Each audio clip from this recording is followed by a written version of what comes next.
بیوی اپنے شوہر کی آئینہ دار ہوتی ہے۔ تم اس کو کہو وہ خوبصورت ہے، وہ ہر روز نکھرتی جائے گی۔ اسے کہو خدمت گزار ہے، وہ مزید خدمت کرے گی۔ اس کو سراہو گے تو اس کا اعتماد بڑھے گا، لیکن اگر ہر وقت اس کے اندر نقص نکالو گے تو اس کو کھوکھلا کر دو گے۔ وہ ٹیڑھی پسلی سے نکلی ہے، اس کو سیدھا کرنے کی کوشش میں تم اسے توڑ دو گے۔ اس لیے اس کے ساتھ دوستی اور رحم کا رشتہ رکھو۔ بڑی عمر کی عورت سے شادی کرنے میں شرم محسوس نہ کرو، کیونکہ یہ سنت نبوی صلی اللہ علیہ وسلم ہے۔ شیطان کو میاں بیوی کا یہ پاکیزہ رشتہ سب سے زیادہ ناپسند ہے، کیونکہ یہ انسان کا نصف ایمان مکمل کر دیتا ہے۔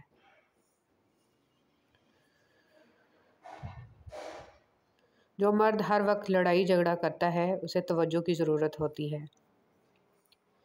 مرد کی پہچان: جو مرد بہت زیادہ غصہ کرتا ہے وہ دل کا اچھا ہوتا ہے۔ مرد کو تھوڑا مغرور، تھوڑا بد مزاج ہونا چاہیے۔ اس کی آنکھوں میں غصہ اور آواز میں رعب ہونا چاہیے۔ جو دل ہتھیلی پر رکھ کر نہ چلتا ہو، ہر لڑکی کے پیچھے نہ بھاگتا ہو۔ اس کا ایک وقار ہونا چاہیے۔ اس کی مسکراہٹ کی بھی اہمیت ہونی چاہیے، رعب دار ہونی چاہیے۔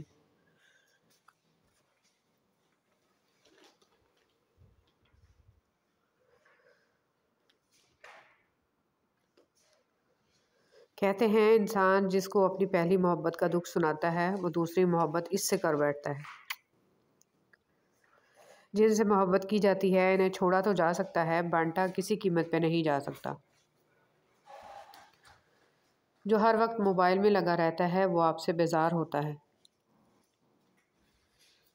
جو انسان دوسروں کو شک کی نگاہ سے دیکھتا ہے حقیقت میں وہ اپنے کردار کی برائیاں دوسروں میں تلاش کرتا ہے۔ دو قومی نظریے: بیٹی اگر بیمار ہو جائے تو دکھ لگتا ہے، بہو اگر بیمار ہو جائے تو بہانہ لگتا ہے۔